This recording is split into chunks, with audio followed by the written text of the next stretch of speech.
Баршаңызға сәлем. Бүгін 90-шы сабақтың есептерін орындаймыз. Сабақтың тақырыбы құрылымы күрделірек теңдеулер. Бұл сабақта біз құрылымы күрделірек теңдеулерді шешуді үйренеміз. Бірінші есеп: теңдеулерді оқы және салыстыр. Олардың ұқсастығы неде, айырмашылығы ше? Біріншісі x пен 8-дің қосындысы 27-ге тең, және x пенен x-тің 11 мен 3-тің айырмасына қосындысы 27-ге тең дейді. Бұл жерде айырмашылығы мына жерде 8-дің өзі жазылған, ал мына жерде 8 бұл 11 мен 3-тің айырмасы түрінде жазылған. Типтерге теңдеулерді шешеміз. Бірінші, міне x қосу 8 тең 27 деп, x-ті табу үшін 27-тен 8-ді азайтамыз. X-іміз 19-ға тең. Орнына қойып тексеріп көреміз. 19-ға 8-ді қоссақ 27, 27-ге тең. Кейінгісі x қосу 11 мен 3-тің айырмасы тең 27-ге деген. Бұл жерде жақшаның ішіндегі амалды бірінші орындап аламыз. X қосу 8 болды. Бұл жерде тең 27. Енді бастапқыдағы мына теңдеу түріне келді. Енді бұны орындайтын болсақ, x табу үшін 27-тен 8 азайтамыз. X-іміз 19-ға тең. Орнына қойып тексеріп көреміз. 19 қосу деп 11 мен 3-ті азайтсақ 8, 19-ға 8 қоссақ 27. 27-ге тең. Демек, осы мына көріністегі теңдеуді біз құрылымы күрделірек теңдеу дейміз. Ал мына теңдеуді қарапайым теңдеу деп айтамыз. Екінші есеп: а. X қосу 100 бен 57-нің айырмасы тең 91 теңдеуін шешу үлгісіне қара дейді. Мына жерде теңдеуді шешу үлгісіне қараймыз. Бірінші белгісіз компонентті ата дейді. Демек, бірінші қосылғышымыз белгісіз, бұл x. Екінші санды өрнектің мәнін тап дейді. Санды өрнек бұл жерде мына жақшаның ішіндегі амал. Яғни 100-ден 57-ні азайтуымыз керек. Бұл 43-ке тең болады. X қосу 43 тең 91 деп жазып аламыз. Үшінші, амалдың белгісіз компонентін тап дейді. X-ті тап деп атыр. X-ті табу үшін біз 91-тен 43-ті азайтамыз. Теңдеудің шешуін жаз және тексер дейді. Демек, теңдеудің шешу x-іміз 48-ге тең, бұл 91-тен 43-ті азайтсақ 48-ге тең болды. Енді x-тің орнына 48-ді қойып тексереміз. 48 қосу деймізді, 100-ден 57-ні азайтсақ 43 болды. Ал 43-ке 48 қоссақ 91-ге тең. Екінші есептің әсінде теңдеулерді екінші тапсырмадағы алгоритм бойынша шеш. Бірінші берілген үлгідегі есептің теңдеудің шешілу үлгісін жазып аламыз. Дәптерге дәл осылай. Енді осы үлгідегі теңдеуді шешудегі берілген алгоритм болса, теңдеулерді шешеміз. Бірінші белгісізді атаймыз. Бұл жерде белгісіз 96 мен 18-дің айырмасынан x-ті азайтуымыз керек. Демек, бұл азайтқыш. Азайтқышты табуымыз керек. Бірінші мына санды өрнекті орындаймыз, яғни жақшаның ішіндегі амалды орындаймыз. 96-тан 18 азайтсақ 78 болады. Енді 78, бұның жақшаның ішіндегі өрнектің орнына 78 жазамыз. 78 азайту x тең 29 деп жазып алдық. Қарапайым теңдеу түріне келді. Енді бұл жерден x-ті табу үшін 78-ден 29-ды азайтамыз. 78-ден 29 азайтсақ 49 болады. Демек, x-іміз 49-ға тең екен. Бұл теңдеудің жауабы. Орнына қойып тексеріп көреміз. Берілген жазып аламыз да, мына x-тің орнына 49 жазамыз. 96-тан 18 азайтсақ 78, одан 49 азайтсақ 29 болады. 29-29-ға тең. Кейінгісін орындаймыз. 5 пен x-тің қосындысы 100 бен 93-тің айырмасына тең екен. Бұл жерде мына теңдеудің оң жағындағы амалды орындаймыз бірінші. 100-ден 93-ті азайтсақ 7 болады. Бұл жерде екінші қосылғыш белгісіз екен. Енді қарапайым теңдеу түріне келіп 5 қосу x тең 7 болды. Бұл жерден x табу үшін 7-тен 5-ті азайтамыз. X-іміз 2-ге тең екен. Орнына қойып тексеріп көреміз.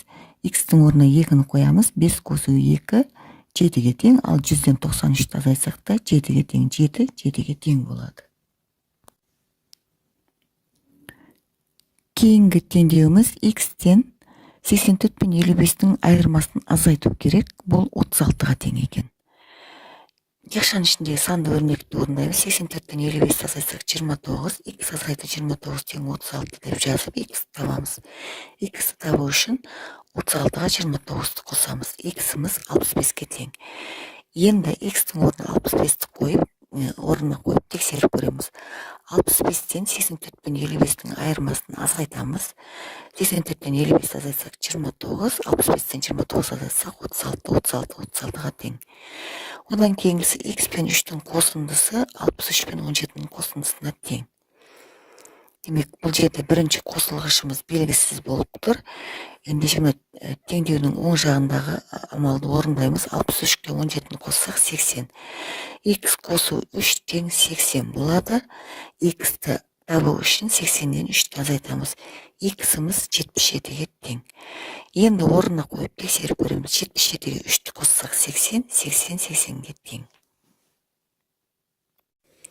Үшінші есеп. Теңдеулер құр және оларды шеш. А. Белгісіз сан мен 4-тің көбейтіндісі 28-ге тең. А. Белгісіз сан 45-тен 5 есе кем. Белгісіз сан мен 4-тің көбейтіндісі деген белгісіз санды x пен белгілейтін болсақ, x көбейту 4 тең 28 болады. Бұл жерден x-ті табу үшін 28-ті 4-ке бөлеміз, x-іміз 7-ге тең. Орнына қойып тексереміз. 7-ні 4-ке көбейтсек 28, 28-ге тең. Әсінде белгісіз сан 45-тен 5 есе кем дейді. Демек, 45-ті бөлеміз белгісіз санға, оны y-пен белгіледік. Бұл тең 5-ке болады. Демек, y табу үшін 45-ті 5-ке бөлеміз, y-іміз 9-ға тең. Орнына қойып тексеріп көреміз. 45-ті 9-ға бөлсек 5, 5, 5-ке тең. Төртінші есеп. Теңсіздіктер құр. А. Белгісіз сан 5 пен 6 сандарының көбейтіндісінен артық. А. 9 пен 3 сандарының бөліндісі белгісіз саннан кем. Асын жазамыз. Бірінші, белгісіз сан 5 пен 6 сандарының көбейтіндісінен артық дейді. Демек, белгісіз санды x пен белгілесек, 5 пен 6 сандарының көбейтіндісінен артық деп белгілеп теңсіздік құрдық. 5 пен 6-ның көбейтіндісі 30-ға тең деп астына жазып қойдым. Ал асында 9 пен 3 сандарының бөліндісі белгісіз саннан кем дейді. Белгісіз санды бұл жерде y дедік. Міне 9 пен 3 сандарының бөліндісі y-тен кіші деп жазып қойдық. Бұл 3, яғни 3 y-тен кем деп жаздық. Бесінші есеп. Кестелерді толтыр. Біріншісі көбейткіш екен. А мен 7-нің көбейтіндісін жазуымыз керек. Көбейтіндінің мәні А көбейту 7-ге немесе 7 А-ға тең дейміз. Мына жерде 6 мен бұның көбейтіндісі 6 Б-ға тең. А мен бұның көбейтіндісі А Б-ға тең. Мына жерде бөлінгіш, бөліндінің мәнін табуымыз керек. Бұл С бөлінген 5-ке тең болады бөліндінің мәні. Мынау 18 бөлу С-ға тең болады. Ал мынау А бөлу С-ға тең болады. Дәптерге осылай кестені жазып, толтырып қойдық. Біріншісінің көбейтіндінің мәні 7 көбейту А-ға, екіншісі 6 көбейту Б-ға, ал үшіншісі А көбейту Б-ға тең. Ал мына жерде бөліндінің мәні С бөлу 5-ке, 18 бөлу 5-ке, А бөлу С-ға тең. Алтыншы есеп. X-тің мәні 0-ге тең теңдеулерді көшіріп жаз. Бұл жерде X қосу 26 тең 26 теңдеуіміз X-тің мәні 0-ге тең. Өйткені 0-ге 26-ны қоссақ 26 болады. X-іміз 0-ге тең болып тұр. 4 азайту X тең 4 деген. Бұл жерде де X-тің мәні 0-ге тең. Сонда теңдеудің мәні X-тің мәні 0-ге тең болғандықтан теңдеуіміз 4-ге тең болып тұр. Ал мынау x'imiz 0-ге тең емес. 6 қосу x'ті бұл жерде де 0-ге тең болады. Өйткені 6-ға 0-ді қоссақ 6 болады. Мыналар тең емес. Демек, осы 3 теңдеуді жазамыз. X пен 26-ның қосындысы 26-ға тең. X табу үшін 26-тан 26-ны азайтамыз. Бұл 0-ге тең. Демек, X-ның мәні 0-ге тең екен. Орнына қойып тексеріп көреміз. 0-ге 26-ны қоссақ 26, 26, 26-ға тең. 4-тен X азайтсақ тең 4-ге деген. Бұл жерде X табу үшін 4-тен 4-ті азайтамыз. X-іміз 0-ге тең. 4-тен 0-ді азайтсақ 4-ге тең болады. 4, 4-ге тең. Кейінгісі 6 мен X-тің қосындысы 6-ға тең екен. Бұл жерде де X табу үшін 6-тан 6-ны азайтамыз. X-іміз 0-ге тең. 6 орнына қойып тексереміз. 6-ға 0-ді қоссақ 6, 6, 6-ға тең. 7-ші есеп. 78 пен 19-ның айырмасының мәні А. Азайғыштан неше бірлікке кем. Ә. Азайтқыштан неше бірлік артық. Б. Осы сандардың қосындысының мәнінен неше бірлікке кем. Тірктерге орындаймыз. 78 пен 19-ның айырмасы 59-ға тең болады. Енді бірінші сұрақ. Азайғыштан айырмасының мәні дейді. Азайғыштан неше бірлікке кем дейді. Демек, оны табу үшін 78-ден 59-ды азайтамыз. Бұл 19 болады. Демек, 19 бірлік кем екен. Әсінде азайтқыштан неше бірлік артық дейді. Азайтқыштан неше бірлік екен артық екен табу үшін 59-дан мына 19-ды азайтамыз. Бұл 40 болады. Демек, 40 бірлік артық екен. Ал бысында осы сандардың қосындысының мәнінен неше бірлікке кем дейді. Демек, осы сандардың қосындысынан істейтін болсақ,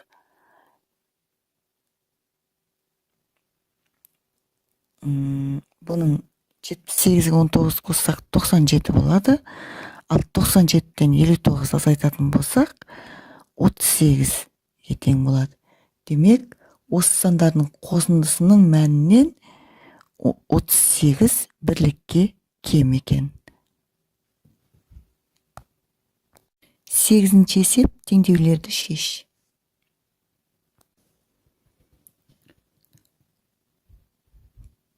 Б менен 35 пен 16-ның айырмасының қосындысы 76-ға тең дейді. Бірінші жақшаның ішіндегі санды өрнекті орындаймыз. 35-тен 16-ны азайтсақ 19. Б қосу 19 тең 76 түрінде қарапайым теңдеу түріне келді. Енді бұл жерден Б-ны табатын болсақ, 76-тан 19-ды азайтамыз. 76-тан 19 азайтсақ 57 болады. Демек, Б 57-ге тең. Орнына қойып тексеріп көреміз. Б-ның орнына 57-ні қоямыз. 35-тен 16-ны азайтсақ 19, 57-ге 19 қоссақ 76-ға тең. 76-ға тең. Кейінгісі А-дан 56-ны азайтамыз. Бұл 25 пен 9-ның қосындысына тең екен. Бірінші теңдеудің оң жағын орындап аламыз. 25-ке 9 қоссақ 34 болады. А-дан 56-ны азайтсақ 34-ге тең екен. Демек, А тең деп жазамыз. 34-ке 56-ны қоссақ 90-ға тең. 90-нан 56-ны азайтсақ 34 болады. Тексеріп көріп жатырмыз. Ал 34-ке тең. 9-ші есеп. Кім жылдам? А. 6 жыл бұрын Батыржан 7 жаста болған. 15 жылдан кейін ол неше жаста болады? Демек, 6 жыл бұрын 7 жаста болса, 6-ға 7-ні қосып, қазіргі жасын табамыз. Бұл 13 болады. Демек, қазір 13 жаста болса, 15 жылдан кейін ол неше жаста болады дейді. 13-ке 15-ті қоссақ 28 болады. Демек, жауабы 15 жылдан кейін ол 28 жаста болады. 9-ші есептің әсі. Теңдеулерді шеш және сәйкестікті анықта дейді. Бірінші, мына теңдеуді шешіп, штангашының қайсысы екенін тауып аламыз. Ал одан кейін мына теңдеуді шешіп, футболшыны табамыз. Сәйкестіктерді осылайша анықтаймыз. Мысалы, x көбейту 7 тең 35 болса, 35-ті 7-ге бөліп, x-тің 5-ге тең екенін тауып, штангашының мынау екенін табамыз. Қалғандарын да солай орындаймыз. x пен 7-нің көбейтіндісі тең 35-ке деген x-ті табамыз. 35 7-ге бөлсек x-іміз 5-ке тең болады. Демек, бұл штанга ашы екен. 5 7-ге көбейтсек 35, тексеріп көрдік, 35 35-ке тең. Енді екіншісі футболшы. 24-ті x-қа бөліп, оның мәні 6-ға тең екендігін жазып, x-ті табамыз. X табу үшін 24-ті 6-ға бөлеміз. X-іміз 4-ке тең. Орнына қойып тексереміз. 24-ті 4-ке бөлсек 6, 6 6-ға тең. Кейінгісі боксшы екен. Бұл теңдеуді тауып, боксшының суретін тауып алсақ болады. X пен 18-дің қосындысы 61 мен 32-ның айырмасына тең. Теңдеудің оң жағын орындаймыз. 61-ден 32-ні азайтамыз, 29 болады. Енді бұл мына теңдеуден x табамыз. X табу үшін 29-дан 18 азайтамыз. X-іміз 11-ге тең. Орнына қойып тексереміз. 11-ге 18 қоссақ 29, 29 29-ға тең. Кейінгісі x тең 9-ға болды. Бұл жерде x табу үшін 35-тен 26-ны азайттық. Бұл гимнаст екен. Енді орнына қойып тексеріп көреміз. 35-тен 9 азайтсақ 26, 26 26-ға тең. Кейінгісі x-ті 21 мен 9-ның айырмасынан азайтуымыз керек. Бұл 0-ге тең екен. Демек, бұның мәні 0-ге тең болса, x-ті табу үшін санды амалды орындаймыз. 21-ден 9 азайтатын болсақ 12 болады. X азайту 12 тең 0 болады. X табу үшін 0-ге 12-ні қосамыз. X-іміз 12-ге тең. Орнына қойып тексеріп көреміз. 12 азайту деп 21-ден 9 азайтсақ 12 болады. 12-ден 12-ні азайтсақ 0-ге тең болады. 0 0-ге тең. Осымен бүгінгі 90-шы сабақтың барлық есептері орындалды. Каналға тіркеліп лайк басуды ұмытпаңыздар. Сау болыңыздар.